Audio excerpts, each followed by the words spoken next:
Metaphor is a figure of speech used in speech and writing. സ്പീച്ചിലും റൈറ്റിങ്ങിലും നമ്മൾ ഉപയോഗിക്കുന്ന ഒരു figure of സ്പീച്ചാണ് metaphor എന്ന് പറയുന്നത്. And it is use to make comparisons. രണ്ട് സാധനങ്ങളെ തമ്മിൽ കമ്പയർ ചെയ്യാനാണ് മെറ്റഫർ ഉപയോഗിക്കുന്നത്. And it is different from simile. ഇത് സിമിലിയിൽ നിന്നും ഡിഫറെൻ്റ് ആണ്. സിമിലിയിലും കമ്പാരിസൺ തന്നെയാണ് നടക്കുന്നത്, അല്ലെങ്കിൽ രണ്ട് സാധനങ്ങളെ കമ്പയർ ചെയ്യുക തന്നെയാണ് ചെയ്യുന്നത്. Using like or as as. ഈ ലൈക്ക് അല്ലെങ്കിൽ ആസ് ഉപയോഗിച്ചാണ് നമ്മൾ സിമിലിയിൽ കമ്പയർ ചെയ്യുന്നത്. പക്ഷേ മെറ്റഫറിൽ ലൈക്ക് ആസ് ഉപയോഗിക്കാതെയാണ് നമ്മൾ കമ്പയർ ചെയ്യുന്നത്. And metaphor is an implied comparison. Metaphor എന്നത് ഒരു ഇംപ്ലൈഡ് കമ്പാരിസൺ ആണ്. ഇംപ്ലൈഡ് കമ്പാരിസൺ മീൻസ് ഡയറക്റ്റ് ആയിട്ടുള്ള ഒരു കമ്പാരിസൺ അല്ലാതെ നമ്മൾ ഇംപ്ലൈ ചെയ്ത് കൊടുക്കുന്ന ഒരു comparison. So that is not a direct comparison but an implied comparison. So example പറയാം, my mom has a heart of gold. എൻ്റെ അമ്മയ്ക്ക് ഒരു ഗോൾഡിൻ്റെ ഹൃദയമാണുള്ളത്. ദാറ്റ് മീൻസ് ആ അമ്മയുടെ ഹൃദയത്തെ നമ്മൾ കമ്പയർ ചെയ്യുന്നു എന്താണ് ഗോൾഡുമായിട്ട്. ഓക്കെ. അതുപോലെ Dileep has a stone heart. ദിലീപിന് ഒരു കട്ടി ഹൃദയമാണ്, അല്ലെ കല്ലിൻ്റെ ഹൃദയമാണെന്ന് പറഞ്ഞാൽ കട്ടി ഹൃദയം. ഹാർട്ടിനെ സ്റ്റോൺ ആയിട്ട് കമ്പയർ ചെയ്യണം ഹാർട്ടിനെ. അതുപോലെ തന്നെ മെറ്റഫർ എന്ന് പറഞ്ഞാൽ is a way of describing an object, concept or idea by directly linking it to another object. Metaphor എന്ന് പറഞ്ഞാൽ ഏതെങ്കിലും ഒരു ഒബ്ജക്റ്റിനെ, ഏതെങ്കിലും ഒരു കോൺസെപ്റ്റിനെ, ഏതെങ്കിലും ഒരു ഐഡിയയെ വേറൊരു ഒബ്ജക്റ്റുമായിട്ട് ലിങ്ക് ചെയ്യുകയാണ് ചെയ്യുന്നത്, അല്ലെങ്കിൽ വേറൊരു ഐഡിയ ആയിട്ട് വേറൊരു കോൺസെപ്റ്റ് ആയിട്ട് ലിങ്ക് ചെയ്യുന്നു. ഡയറക്റ്റ്ലി നമ്മൾ ലിങ്ക് ചെയ്യാനാണ് ശ്രമിക്കുന്നത്. കാരണം that they share a common characteristics or quality. അവർ ഒരു കോമൺ ആയിട്ടുള്ള ക്യാരക്ടറിസ്റ്റിക്സ് അല്ലെങ്കിൽ കോമൺ ആയിട്ടുള്ള ക്വാളിറ്റി ഷെയർ ചെയ്യുന്നത് കൊണ്ടാണ് നമ്മൾ കമ്പയർ ചെയ്യുന്നത്. ഇപ്പോൾ my mom has a heart of gold എന്ന് നമ്മൾ ഹാർട്ടിനെ ഗോൾഡുമായിട്ട് കമ്പയർ ചെയ്യുന്നത് അവർ തമ്മിൽ സെയിം ആയിട്ടുള്ള അല്ലെങ്കിൽ കോമൺ ആയിട്ടുള്ള കുറച്ച് ക്വാളിറ്റീസ് അല്ലെങ്കിൽ ക്യാരക്ടറിസ്റ്റിക്സ് ഉണ്ടായത് കൊണ്ടാണ്. അല്ലെങ്കിൽ നമ്മളിപ്പോൾ ക്രോ ആയിട്ടൊക്കെ നമ്മൾ ഹാർട്ടിനെ കമ്പയർ ചെയ്യാറുണ്ടോ? ഇല്ല. കാരണം നമുക്കറിയാം ആ കമ്പാരിസൺ എന്ന് പറയുന്നത് ഒരു ഇല്ലോജിക്കലാണ്. കാരണം കോമൺ ആയിട്ടുള്ള ക്യാരക്ടറിസ്റ്റിക്സ് ഒന്നും ഷെയർ ചെയ്യുന്നില്ല. ഈ മെറ്റഫർ പല തരത്തിലുണ്ട്. So we R discussing 4 types of metaphors.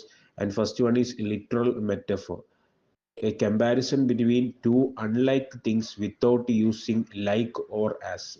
ഇപ്പോൾ രണ്ട് അൺലൈക്ക് ആയിട്ടുള്ള കാര്യങ്ങൾ തമ്മിൽ എന്ന് പറഞ്ഞാൽ ഒരിക്കലും ചേരാത്ത രണ്ട് കാര്യങ്ങൾ തമ്മിൽ എന്ത് ചെയ്യുന്നു, നമ്മൾ കമ്പയർ ചെയ്യുന്നു. അവിടെ ലൈക്ക് അല്ലെങ്കിൽ ആസ് ഉപയോഗിക്കുന്നില്ല. അതാണ് ലിറ്ററൽ മെറ്റഫർ എന്ന് പറയുന്നത്. ടു അൺലൈക്ക് തിങ്സ് തമ്മിലുള്ള കമ്പാരിസൺ ആണ് without using like or as. He's A lion on the battle field. അവൻ ഒരു യുദ്ധക്കളത്തിലെ സിംഹമാണ് എന്നൊക്കെ നമ്മൾ പറയും. എന്ന് പറഞ്ഞാൽ ഗർജിക്കുന്ന സിംഹമാണെന്നൊക്കെ നമ്മൾ പറയാം. അപ്പൊ he's A lion on the battle field. അവിടെ നമ്മൾ രണ്ട് അൺലൈക്ക് തിങ്സ് എന്ന് പറഞ്ഞാൽ ഹീസ് എ ലയൺ, അവനൊരു സിംഹമാണ് എന്ന് പറഞ്ഞാൽ മനുഷ്യന് ഒരു ആനിമലിന്റെ ഇതുമായിട്ട് കമ്പയർ ചെയ്യുന്നു. ബാറ്റിൽ ഫീൽഡിലെ ഒരു സിംഹമാണ്. അപ്പോൾ വ്യക്തിയെ നമ്മൾ ലയണുമായിട്ട് കമ്പയർ ചെയ്യും. അപ്പോൾ ഇത് അൺലൈക്ക് തിങ്സ് ആണ്. പക്ഷെ നമ്മളവിടെ ലൈക്കോ അല്ലെങ്കിൽ ആസോ ഒന്നും ഉപയോഗിക്കാതെ രണ്ട് അൺലൈക്ക് തിങ്സ് തമ്മിലുള്ള കമ്പാരിസൺ ആണ് വരുന്നത്. അതാണ് ലിറ്ററൽ മെറ്റഫർ.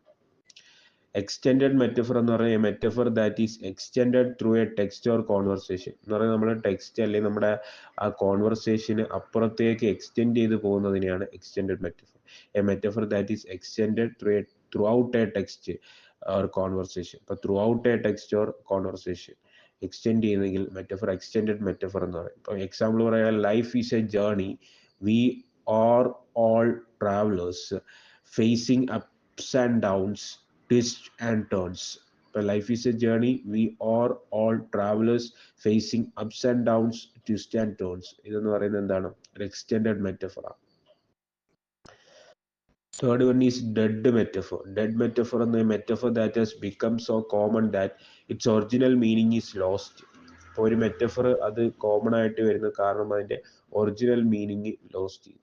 എന്ന് പറഞ്ഞാൽ ചില മെറ്റഫറുകൾ ഇങ്ങനെ നിരന്തരം ഉപയോഗിച്ച് അതിൻ്റെ യഥാർത്ഥത്തിലുള്ള മീനിങ് പോകും. അതിനെയാണ് ഡെഡ് മെറ്റഫർ എന്ന് പറയും. ഇപ്പോൾ കോമൺ ആയിട്ട് കഴിയുമ്പോൾ അല്ലെങ്കിൽ കോമൺ ആയിട്ട് മാറുമ്പോൾ അതിൻ്റെ യഥാർത്ഥ മീനിങ് ലോസ്റ്റ് ചെയ്യും, നഷ്ടപ്പെട്ടു.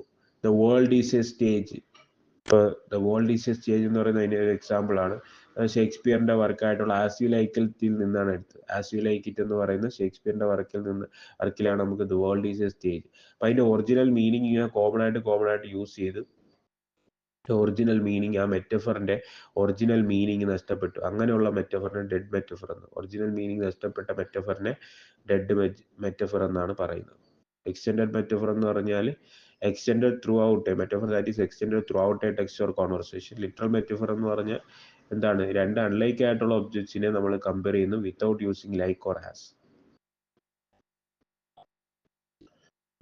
മിക്സഡ് മെറ്റഫർ എന്ന് പറഞ്ഞാൽ A combination of two or more metaphors ഇതിനെയാണ് നമ്മൾ മിക്സ് ചെയ്യുക എന്ന് പറഞ്ഞാൽ അതിന് രണ്ട് കാര്യങ്ങളെ കമ്പൈൻ ചെയ്യുക അല്ലേ, രണ്ടോ അതിലധികമോ കാര്യങ്ങളെ കമ്പൈൻ ചെയ്യുക.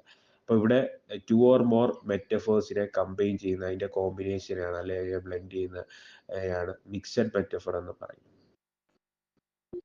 He is a shining light in a sea of darkness. അവനൊരു ഷൈനിങ് ലൈറ്റ് ആണ്. എവിടുത്തെ? സീ ഓഫ് ഡാർക്ക്നെസ്സിലെ shining light. He's a shining light in a sea of darkness. Sea of ഡാർക്ക്നെസ്സിലെ ഒരു ഷൈനിങ് ലൈറ്റ് ആണ്. ഓക്കെ, ഇവിടെ എന്താണ്? ഷൈനിങ് ലൈറ്റ്, അതുപോലെ സീ ഓഫ് ഡാർക്ക്നെസ്, ഇത് രണ്ടും എന്താണ്?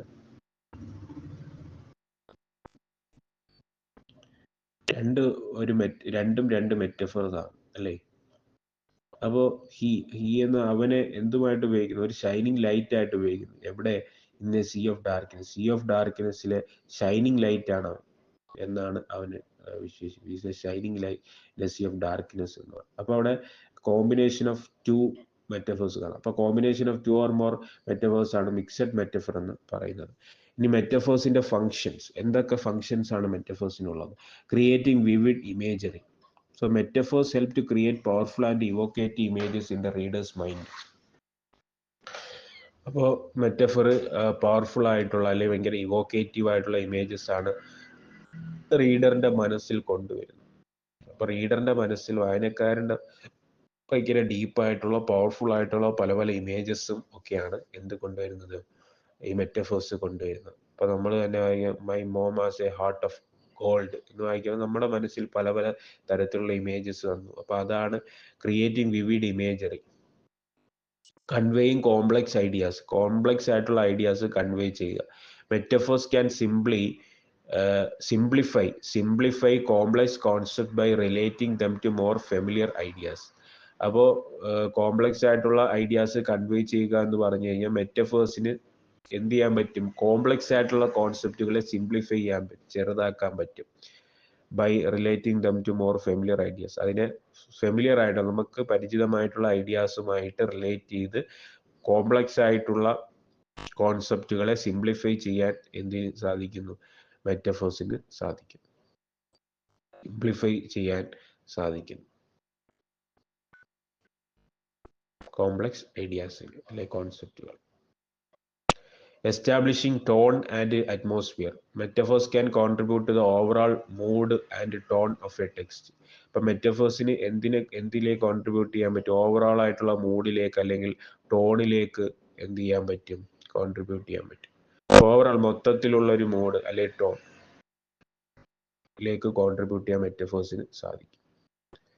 And encouraging critical thinking. Next function encouraging critical thinking. Critically നമുക്ക് തിങ്ക് ചെയ്യാൻ സാധിക്കും. Metaphors can prompt readers to think more deeply about the subject matter. Subject മാറ്ററിനെ കുറിച്ച് എന്ത് ചെയ്യാൻ പറ്റും? റീഡേഴ്സിന് കുറച്ച് ഡീപ്പായിട്ട് തിങ്ക് ചെയ്യാനും അനലൈസ് ചെയ്യാനൊക്കെ സാധിക്കും. ഇപ്പോൾ ക്രിട്ടിക്കൽ തിങ്കിങ് എൻകറേജ് ചെയ്യുന്നു, ടോൺ ആൻഡ് മൂഡ് എസ്റ്റാബ്ലിഷ് ചെയ്യുന്നു, കോംപ്ലക്സ് ആയിട്ടുള്ള ഐഡിയാസ് കൺവേ ചെയ്യുന്നു, വിവിഡ് ആയിട്ടുള്ള ഇമേജസ് ക്രിയേറ്റ് ചെയ്യുന്നു. Metaphors reflect and shape cultural significance, values, beliefs, attitudes etcetera. അപ്പോൾ മെറ്റഫേഴ്സ് എന്തിനെ റിഫ്ലക്റ്റ് ചെയ്യുന്നു അല്ലെ എന്തിനെ ഷേപ്പ് ചെയ്യുന്നു? കൾച്ചറൽ സിഗ്നിഫിക്കൻസിനെ ഷേപ്പ് ചെയ്യുന്നു അല്ലെ കൾച്ചറൽ സിഗ്നിഫിക്കൻസിനെ റിഫ്ലക്റ്റ് ചെയ്യുന്നു. ഏതെങ്കിലും ഒരു വാല്യൂസ്, ബിലീഫ്സ്, ആറ്റിറ്റ്യൂഡ്സ് എല്ലാം ഇതിലൂടെ കാണിക്കാൻ സാധിക്കും മെറ്റഫറിലൂടെ. And it is used in literature and poetry and metaphors are used in literature and poetry. പോയട്രിയിലും ലിറ്ററേച്ചറിലും മെറ്റഫേഴ്സിനെ ഉപയോഗിക്കുന്നുണ്ട്. സാഹിത്യത്തിലും അതുപോലെ കവിതയിലും മെറ്റഫേഴ്സിനെ ഉപയോഗിക്കുന്നുണ്ട് പല പല ഫങ്ഷൻസ് സെർവ് ചെയ്യാൻ വേണ്ടി. നേരത്തെ പറഞ്ഞ പല പല വിവിഡ് ഇമേജസ്, അല്ലെങ്കിൽ ടോൺ ആൻഡ് മൂഡ്, കോംപ്ലക്സ് ആയിട്ടുള്ള ഐഡിയാസ് കൺവേ ചെയ്യാൻ, ക്രിട്ടിക്കൽ തിങ്കിങ് എൻകറേജ് ചെയ്യാനൊക്കെ ഉപയോഗിക്കുന്നു. So metaphors helps us understand abstract concepts. Abstract ആയിട്ടുള്ള കോൺസെപ്റ്റുകളെ, അബ്സ്ട്രാക്റ്റ് ആയിട്ടുള്ള കോംപ്ലക്സ് ആയിട്ടുള്ള കോൺസെപ്റ്റുകളെ മനസ്സിലാക്കാൻ മെറ്റഫറിലൂടെ സാധിക്കും. അബ്സ്ട്രാക്റ്റ് കോംപ്ലക്സ് കോൺസെപ്റ്റുകൾ മനസ്സിലാക്കാൻ. And metaphors enrich language. Metaphors ലാംഗ്വേജിനെ എൻറിച്ച് ചെയ്യും. വേറെ ഭാഷയെ കുറച്ചുകൂടെ വികസിപ്പിക്കാനും അല്ലെങ്കിൽ എൻറിച്ച് ചെയ്യാനും എൻഹാൻസ് ചെയ്യാനും മെറ്റഫേഴ്സിന് സാധിക്കും.